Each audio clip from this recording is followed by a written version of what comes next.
वालेकुम सलाम रहमतुल्लाहि व बरकातहू। आइए मुतम्मिल मर्तबा बाबा बंद रोशनी पढ़िए अल्लाहुम्मा सल्ली अला मुहम्मद सल्लल्लाहु अलैहि वसल्लम मुंबई इल्म व इल्म व इकराम सल्लल्लाहु अलैहि या रसूलुल्लाह सल्लल्लाहु ताला अलैहि व आलिहि वसल्लम। हज़रात उलमाए किराम की फहरिस्त बहुत लंबी है और हमें साहिबुल कादरी साहब की नात और मरतबत भी समाप्त करनी है। और सबसे बड़ी खुश नसीबी की बात यह है कि हमारे सामने हजरत अल्लामा व मौलाना मुफ्ती इमाम जफर साहब जो रोने के स्टेज है, इनका चेहरा देखना भी सवाब है। यह हम नहीं कहते हैं बल्कि सरकार ने कहा। मैंने क्या कहा? आप मुझसे ज्यादती इल्म तलब कीजिए, बेशक आप मुझसे इल्म तलब कीजिए। अल्लाह फरमा रहा है किसे? अपने महबूब से इल्म तलाश करने के लिए कह रहा है, ऐ महबूब आप मुझसे इल्म की ज्यादती तलब कीजिए। इल्म एक ऐसी दौलत है, इल्म एक ऐसा सरमाया है, इल्म एक ऐसी पूंजी है जिसकी दुनिया माफिया में कोई मिसाल नहीं, जिसका कोई जवाब नहीं। आज आप हजरात से अगर कहा जाए कि आप मदरसे में जाए तो आप नहीं जा पाएंगे, क्योंकि आप हजरात उम्र दराज है। बच्चों के लिए एक ही दरसगा बचा है, वो मदरसा है, और आप लोगों के लिए अगर कोई दरसगा है तो वो जलसा है। बेशक यहाँ से बहुत सारी चीजें सीखने को मिलती है। ये बड़े खुशनसीब वाले हैं हमारे मुफीजुल भाई कि हर साल जलसा कराते हैं, और बड़े खुशनसीब वाले हैं आप हजरात जितने हजरत यहाँ सुनने के लिए आए हैं। आप यहाँ खुद सुनने के लिए नहीं आए हैं बल्कि हुजूर आला हजरत की मोहब्बत आपको खींच कर चला। बेशक जिनको हुजूर आला हजरत से मोहब्बत होगी वही ना यहाँ आएंगे, वरना कुछ लोगों की आदत होती है कि हम घर में बैठे बैठे सुन लिया करते हैं। भाई वहाँ सुनना यहाँ सुनना आसमान जमीन का फर्क है। वरना मस्जिद में नमाज पढ़ना और घर में नमाज पढ़ना 27 गुना का फासला है। इमाम के पीछे नमाज पढ़ेंगे 27 गुना सवाब ज्यादा, घर में पढ़ेंगे तो महरूम रहेंगे। तो घर में बैठकर सुनना और यहाँ आकर सुनना आसमान जमीन का फर्क है। अल्लाह तबारक व तआला कलाम पाक में इरशाद फरमाता है, इन्नमा यख्शल्लाह मिन इबादिहिल उलमा, उसके बंदों में से अल्लाह से वही डरते हैं जो इल्म वाले हैं। और सरकार फरमाते हैं अल उलमा वरसतुल अंबिया, उलमा अंबिया के वारिस हैं। जी बेशक। आज कुछ लोगों की आदत है कि वो इलाके के उलमा की तकरीर को नहीं सुनना चाहते। मैं अफराद से पूछना चाहता हूँ मेरे दोस्तों, उन लोगों क्या बाहर से आए हुए खतीब उन लोगों पे अलग किताब है? नहीं, वही कुरान वही हदीस, फर्क इतना है का अंदाज अलग अलग है। नारे सारत मसल के आला हजरत जिंदाबाद जिंदाबाद इस्लाम हजरत अल्लामा व मौलाना ताहिर कादरी नारे तकबीर। तो मुख्तसर में समाअत फरमाइए। ताहिर कादरी साहब आ गए हैं, इनकी नवाज धीमी धीमी आवाज से हम सबको समाअत करनी है। तो भाई कुरान हदीस वही है, बस अंदाज अलग है। मैं अफराद से 4 सवाल करता हूँ, पहले आप गौर कीजिएगा, बाद में मैं इसका जवाब दूंगा। सवाल ये है कि इमाम अहमद रजा कॉन्फ्रेंस में हम आए, इमाम अहमद रजा की बात होनी चाहिए, और 5 साल तक मैंने आप हजरात को सुनाता रहा कि इमाम अहमद रजा की शख्सियत का नाम है आला हजरत को आला हजरत क्यों कहते हैं। हर साल मैं हुजूर आला हजरत पर बोलता रहा। आज मैं कुछ अलग अलग बयान करना चाहता हूँ, बाद में बयान करूंगा। आप हजरात के सामने मैं 4 सवाल रखता हूँ कि अल्लाह से पहले क्या था। जी बेशक। पहला सवाल तवज्जो से सुनिएगा। एक बच्चे ने एक यहूदी बादशाह ने सवाल किया बड़े बाजार में कि अल्लाह से पहले क्या था, और अल्लाह हमारी इबादतों को सजदों को कैसे देख लेता है। क्योंकि नमाज तो सिर्फ काशीपुर की मस्जिद में नहीं, डबरा की मस्जिद में नहीं, बिहार की मस्जिद में नहीं, मानेगंडा की मस्जिद में नहीं, इस्लामपुर की मस्जिद में नहीं, बल्कि पूरी दुनिया की मस्जिदों में नमाज हो रही है। तो फिर अल्लाह तुम्हारे सजदों को, तुम्हारी इबादतों को कैसे देख लेता। तीसरा सवाल, अल्लाह का चेहरा इस वक्त किस तरफ था। अल्लाह का चेहरा इस वक्त किस तरफ को। चौथा सवाल, अल्लाह इस वक्त क्या कर रहा है? ये 4 सवाल है, आप लोग गौर कीजिएगा तब तक, उसके बाद फिर मैं जवाब बताऊंगा। तो मैं अर्ज कर रहा था कि सरकार फरमाते हैं उलमा वरसतुल अंबिया, उलमा अंबिया के वारिस हैं। जी बेशक। सरकार फरमाते हैं उलमा उम्मती का अंबियाई बनी इसराइल, मेरी उम्मत के उलमा बनी इसराइल के नबियों की तरह है। सरकार फरमाते हैं मन सफहा आलिमन फकअन्नमा सफहानी। आज लोग जितना मिंबर मुखिया एक अमीर को सलाम करते हैं उससे कम ही उलमा को सलाम, क्यों? उससे चाय मिलेगी और उलमा से मुलाकात करेंगे, सफा करेंगे तो चाय चाय पिलाना पड़ेगा। और ये पता नहीं कि इस चाय का पावर कल कयामत के दिन किस जरिए से मिलेंगे, मगर लोग दुनिया में जो होता वही देखते हैं। सरकार फरमाते मन सफा आलिमन फकअन्नमा सफहानी, जिसने किसी आलिम से मुसाफा किया उसने मुझ नबी से मुसाफा किया। किसी आलिम से मुसाफा किया उसने मुझ नबी से मुसाफा किया। सरकार फरमाते मन जालसा आलिमन फकअन्नमा जलसनी, जो कोई किसी आलिम की मजलिस में बैठा गोया कि वो मेरी मजलिस में बैठा था। सरकार फरमाते मन जालसनी अजलसहु अल्लाहु यौमल क़यामतिल जन्नह, और जो मेरी मजलिस में बैठे भरोसे क़यामत रब तबारक व तआला उसको जन्नत के महल में बैठाए। सुभान अल्लाह। बेशक। सिर्फ यही तक नहीं, उलमा कल क़यामत के दिन बेगिनती लातादाद बेगिनती लोगों की शफाअत फरमाएंगे। उलमा की शफाअत से लोग बख्शे जाएंगे। अगर जो उनके शागिर्द आसमान और जमीन के बराबर क्यों ना हो, तमाम शागिर्दों की वो शफाअत करेंगे। उलमा कहेंगे हे पाक परवरदिगार, सब तो जन्नत में जा रहे, हम क्यों रुके हुए हैं? वो होगा तुम लोग शफाअत करो, तुम्हारी शफाअत से लोगों की बख्शिश होती जाएगी। सुभान अल्लाह। बेशक। सिर्फ यही तक नहीं, उलमा जन्नत भी पहुंच जाओगे तो वहां भी काम है। जन्नत में भी उलमा काम आएंगे। रब तबारक व तआला का हुक्म होगा, ए बंदो मुझसे मांगो, मैं देने के लिए तैयार हूं। अब उम्मत मुसलमा अर्ज करेंगे, तो अर्ज करेंगे या रसूलुल्लाह सल्लल्लाहु अलैहि वसल्लम, हम तो आपका दीदार करते हैं, हर जुमे को रब तबारक व तआला का दीदार करते हैं, फिर हम रब तबारक व तआला से मांगे तो क्या मांगे? रब तबारक व तआला से मांगे तो क्या मांगे? क्योंकि रब का हुक्म है, ए मेरे बंदो मुझसे मांगो। हाँ तो जन्नती मेवे खाने के लिए तैयार है, पूरे हैं, सरकार का दीदार करते हैं, मगर फिर भी हुक्म होता है, ए मेरे बंदो मुझसे मांगो, मैं देने के लिए तैयार हूं। अगर किसी के पास कोई जवाब नहीं होगा, इधर इधर तवज्जो से सुनिए, किसी के पास कोई जवाब नहीं होगा तो सारे के सारे लोग सरकारी दो आलम सल्लल्लाहु ताला अलैहि वसल्लम के पास जाएंगे और अर्ज करेंगे या रसूलुल्लाह सल्लल्लाहु ताला अलैहि वसल्लम, हम तो आपका दीदार करते हैं, जुमे को रब तबारक व तआला का दीदार करते हैं, फिर हम मांगे तो मांगे कि हमारे पास तो कोई सवाल ही नहीं आता। तो सरकारी दो आलम सल्लल्लाहु ताला अलैहि वसल्लम उस वक्त फरमाएंगे, जाओ इस सवाल का जवाब उलमा ही देंगे, उलमा से जाकर पूछो।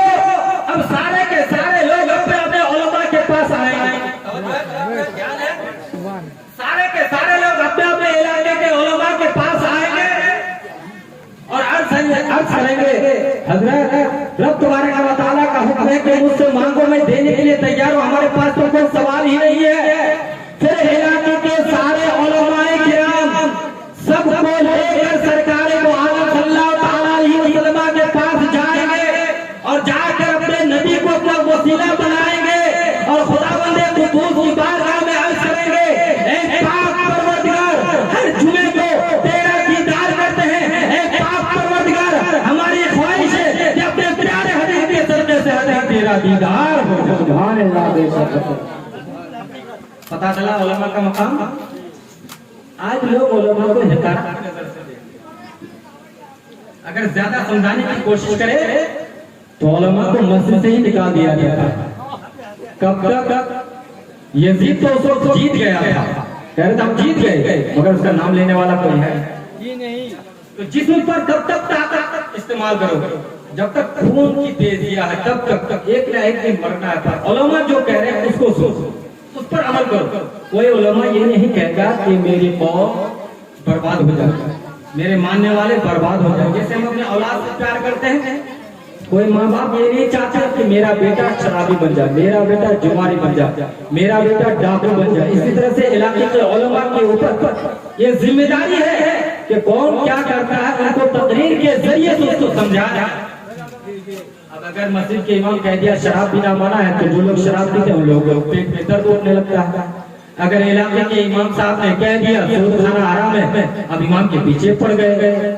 अगर इमाम साहब ने तकरीर में कह दिया कि चुगलखोरी नहीं करना चाहिए, ग़ीबत नहीं करना चाहिए, क्योंकि चुगलखोरी से पूरी कौम बर्बाद हो जाती है, तब वो इमाम के पीछे पड़ गए। ऐसा नहीं होना चाहिए मेरे दोस्तों। इमाम साहब जो कहे हो सके तो उस पर अमल करो, ना हो सके तो इमाम साहब के पीछे बुराई भी मत करो।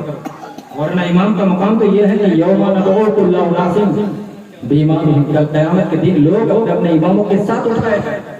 यौमा नदउ कुल्ला उनासिम, क़यामत के दिन लोग अपने इमामों के साथ उठाए जाएंगे। बहरहाल बात आ गई कि सरकार ने क्या कहा, उलमा उम्मती का अंबिया है बनी इस्राइल, मेरी उम्मत के उलमा बनी इस्राइल के नबियों की तरह है। अब यही से मैं शुरू करता हूँ। सरकार ने क्या कहा, मेरी उम्मत के उलमा बनी इस्राइल के नबियों की तरह है। अब दो अंग्रेज आ गए, दो अंग्रेज तवज्जो से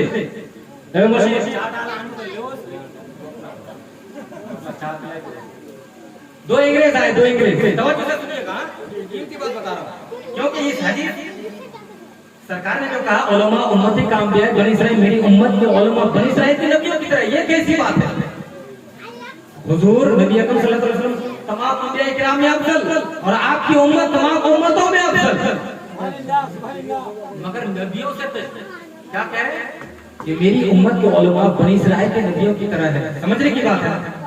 दो अंग्रेज हुजूर आला हज़रत के दरबार में हाजिर हुए और अर्ज करने लगे, क्या अर्ज किया कि हुजूर हमने सुना है कि उम्मत मुस्लिमा हुजूर सल्लल्लाहु अलैहि वसल्लम की उम्मत बनी इस्राइल के नबियों की तरह है, और हमने ये भी सुना है कि हजरत ईसा नबी अलैहिस्सलातु तस्लीम और दीगर अंबिया किराम परिंदों की बोलियां जानते थे, परिंदों की बोलियां समझते थे।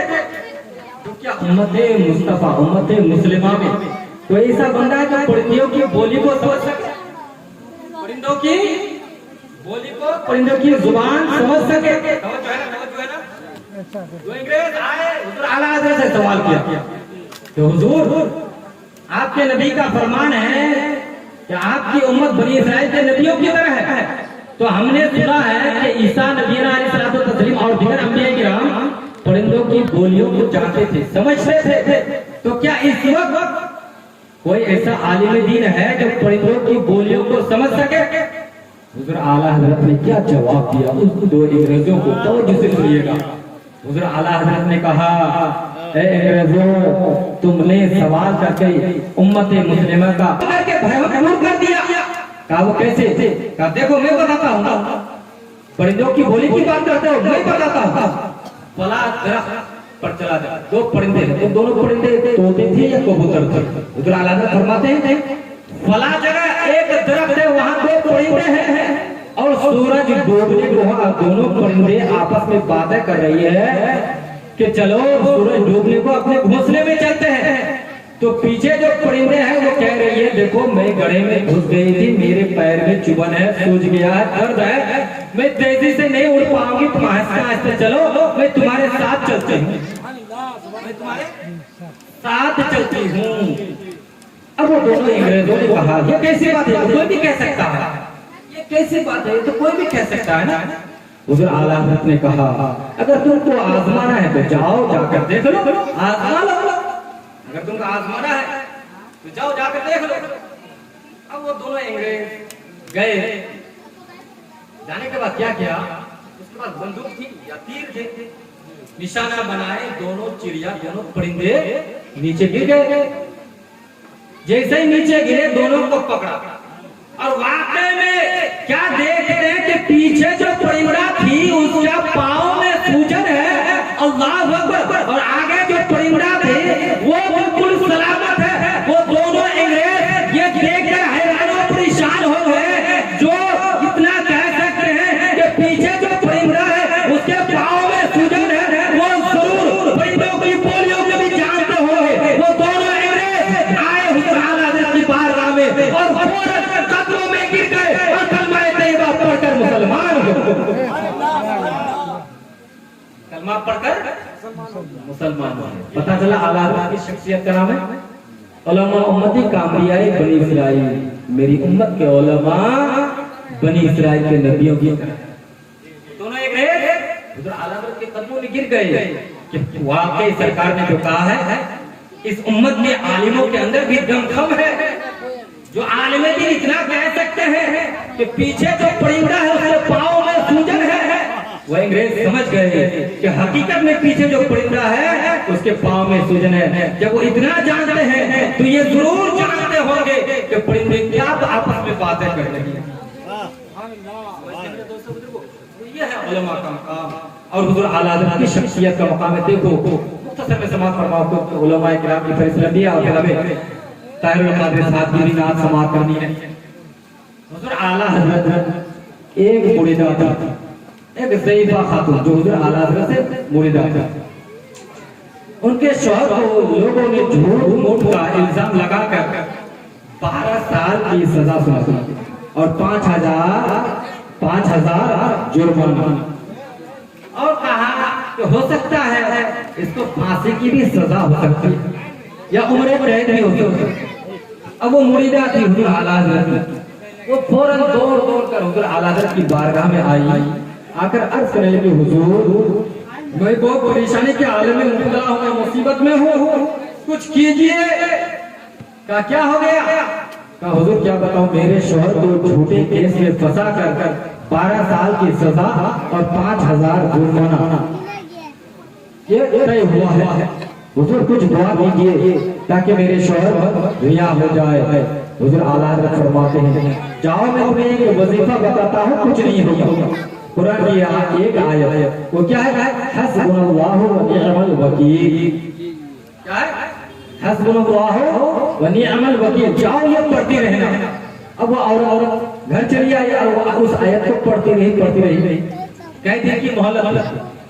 फिर कई दिन गुजरे, फिर आई वो औरत, हुजूर ज्यादा दिन नहीं है, कुछ कीजिए मेरे शौहर रिहा हो जाए। हुजूर आला हज़रत फिर फरमाते कि जाओ वही वजीफा पढ़ो, हस्बुनल्लाहु व निअमल वकील। फिर वो औरत घर गई, फिर वही पढ़ती रही। अब आखिरी दिन, आखिरी लास्ट दिन बचा है, हुजूर आज फैसला होने वाला है। वो औरत आई, हुजूर आज तो कुछ कीजिए। हुजूर आला हज़रत पान लेकर बैठे हुए, पान खा रहे थे। हुजूर आला हज़रत ने पान बनाया और ज़ईफा खातून को दिया, कहा इस पान को खा लो। कहा मैं पान खा करके आई हूँ, मुझे पान नहीं खाना। मैं पान खा करके आई हूँ, मुझे पान ही नहीं खानी है। आज तो कुछ दुआ कर दीजिए कि रिया हो जाए, वरना उम्र कैद भी हो सकती है, फांसी की सजा भी हो सकती है। हुजूर आला हज़रत उस वक्त भी यही कहते हैं कि कुछ नहीं होगा, जाओ वही वजीफा पढ़ो। क्या? हस्बुनल्लाहु व निअमल वकील। अब वो औरत वहां से उठी और रोती हुई चली गई और कहने लगी जब मेरा पीर ही नहीं सुनता है तो कौन सुनेगा, या आना ही मेरा बेकार है। हुजूर आला हज़रत ने जैसे ही उस औरत की आवाज सुनी, कानों तक आवाज पहुंची, खादिमों को हुक्म दिया कि उस ज़ईफा खातून को बुलाओ। ज़ईफा खातून को बुलाया गया।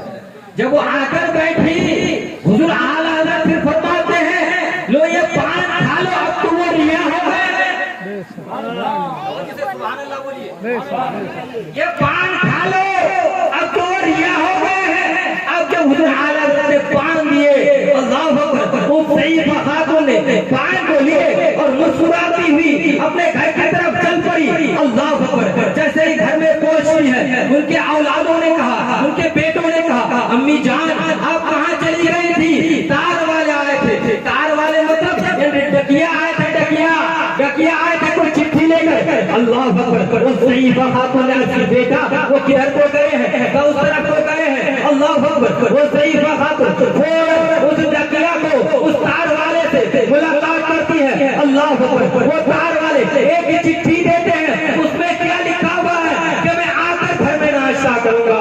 अल्लाहु अकबर। जब हुजूर आला हज़रत की निगाह का ये आलम है कि बैरी की टूटी चटाई पर बैठ सारे आलम का नजारा कर सकते हैं। जब गुलामे मुस्तफा की ये आलम है तो खुद मुख्तार दो आलम का आलम क्या है?